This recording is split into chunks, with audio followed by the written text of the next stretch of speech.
पिछले कुछ समय से खेती में काफी बदलाव हो रहे हैं। किसान पारंपरिक खेती छोड़ व्यावसायिक खेती की ओर रुख कर रहे हैं। ऐसे किसानों के लिए रजनीगंधा की खेती भी एक बेहतर विकल्प साबित हो सकता है, क्योंकि बाजार में रजनीगंधा की बहुत मांग है। आज बुके से लेकर शादी फंक्शन में इसका प्रयोग बहुत ज्यादा होता है। तो आप रजनीगंधा की फसल से कैसे ले अधिक फूलों का उत्पादन, इस बारे में बता रहे हैं बागवानी विशेषज्ञ डॉक्टर परमवीर सिंह।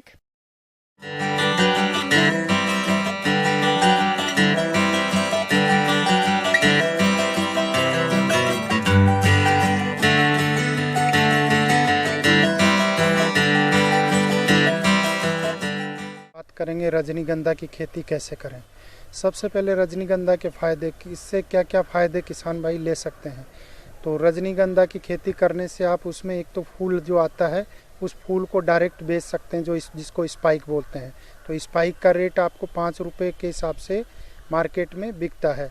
उसके बाद अगर आप लूज फ्लावर भी उसका बेच सकते हैं, और दूसरा माला बना के भी बेच सकता है। तत्पश्चात इसका अगर आपका फ्रेश फूल आप बेच नहीं पाते हैं तो आप इसका ऑयल एक्सट्रैक्शन, ऑयल निकाल कर भी इसको बेच सकते हैं। उसके बाद भी अगर आपके पास और पैसा कमाने का साधन है तो इसका जो बल्ब है, बल्ब भी मार्केट में इसका बिकता है, तो आप बल्ब को बेचकर भी पैसा कमा सकते हैं।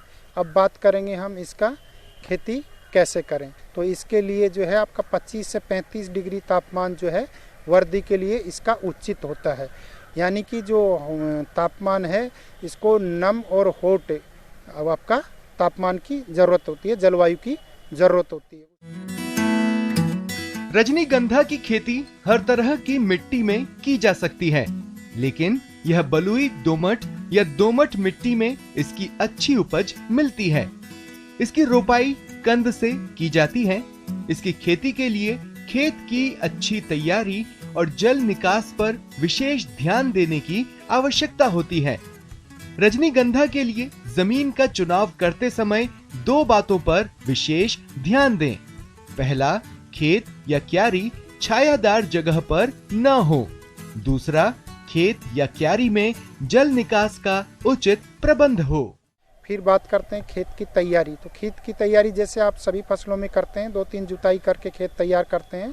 तो खेत में जब लास्ट जुताई कर रहे होते हैं तो उस टाइम हमको अगर अवेलेबल है हमारे पास, तो हम सड़ी हुई गोबर की खाद उसमें 2 से 3 टन कम से कम डाल सकते हैं।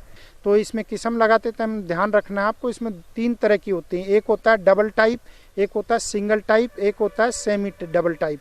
तो सिंगल टाइप जो होता है वो एकदम वाइट कलर के फ्लोरेट होते हैं और उसमें एक कतार में आपके फ्लोरेट्स यानी फूल जो आते हैं एक कतार में आते हैं। डबल में 2 कतार से ज़्यादा में आते हैं।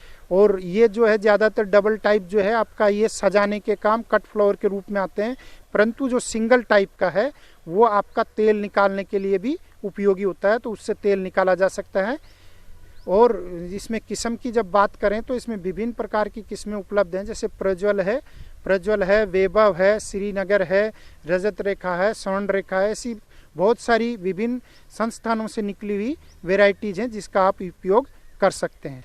फिर बात करते हैं, अगर हम इसमें केमिकल फर्टिलाइज़र देना है तो हमको केमिकल फर्टिलाइज़र देते समय ध्यान रखना है, आपको 120 नाइट्रोजन, 100 और 100 पोटास और फास्फोरस देना है।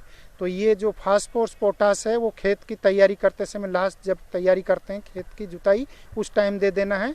और उसमें से नाइट्रोजन जो है वो आधा आपको, यानी 120 में से आपको आपका 60 kg जो है उसी समय खेत की तैयारी के समय दे देना चाहिए। बाकी जो 60 kg बचता है आपका यूरिया यानी कि नाइट्रोजन, उसको 2 स्प्लिट में देते हैं बाद में। तत्पश्चात हम इसका सिलेक्शन करते हैं। इसका जो बुआई है वो इसका बीज के रूप में इसका बल्ब काम में लेते हैं। तो जो बल्ब लेते हैं तो हमको ध्यान रखना है, बल्ब का साइज जो है डायमीटर है उसका, वो आपका 1.5 से 2.5 सेंटीमीटर कम से कम होना चाहिए। तो ऐसे बल्ब का चुनाव करेंगे। बल्ब का चुनाव करने के बाद आपको ध्यान रखना है उसका ट्रीटमेंट करना है। तो फंजीसाइड कोई भी है उससे आपको ट्रीटमेंट करने के बाद उसको थोड़ा सा सुखा लेना है। डायरेक्ट उसको खेत में नहीं लगाने देना है। लगाने से क्या होगा कि उसमें रोटिंग होने, सड़ना स्टार्ट हो जाएगा। इसलिए आपको दवा देने के बाद, फंजीसाइड देने के बाद उसको सुखाने के बाद ही खेत में लगाना है। साल भर फूल लेने के लिए प्रत्येक 15 दिन के अंतराल पर कंद रोपण भी किया जा सकता है। कंद का आकार 2 सेंटीमीटर व्यास का या इससे बड़ा होना चाहिए। हमेशा स्वस्थ और ताजे कंद ही इस्तेमाल करें। कंद को उसके आकार और भूमि की संरचना के अनुसार 4-8 सेंटीमीटर की गहराई पर और 20 से 30 सेंटीमीटर लाइन से लाइन और 10 से 12 सेंटीमीटर कंद से कंद के बीच की दूरी पर रोपण करें। रोपण करते समय भूमि में पर्याप्त नमी होनी चाहिए। 1 हेक्टेयर क्षेत्रफल में लगभग 1200 से 1500 किलोग्राम कंदों की आवश्यकता होती है।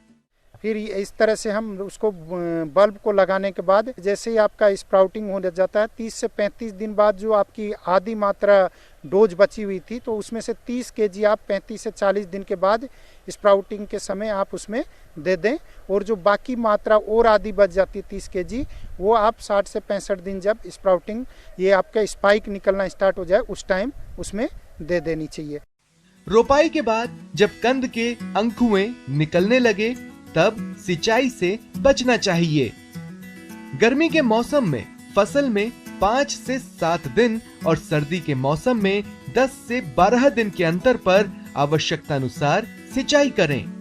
सिंचाई की योजना मौसम की दशा, फसल की वृद्धि अवस्था और भूमि के प्रकार को ध्यान में रखकर बनाना चाहिए।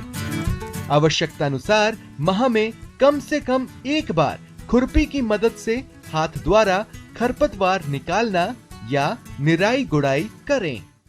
उसके बाद आपका आता है इसमें अर्थिंग अप। जैसे आपने लाइन से खेती लगाया है जो बल्ब को उसमें 35 से 40 दिन बाद अर्थिंग अप यानी कि मिट्टी चढ़ाना, जैसे आलू में मिट्टी चढ़ाते हैं उसी तरह से इसमें मिट्टी चढ़ा देते हैं, जिससे कि आपका एक तो नंबर ऑफ जो बल्ब्स बनेंगे वो ज़्यादा बनेंगे और दूसरा जो स्पाइक है उसको आपको सपोर्ट मिलेगा जिससे कि स्पाइक आपका नीचे गिरेगा नहीं। आगे और भी है खेती बाड़ी से जुड़ी हुई बहुत सी रोचक जानकारियां। यहाँ रुकेंगे एक और छोटे से ब्रेक।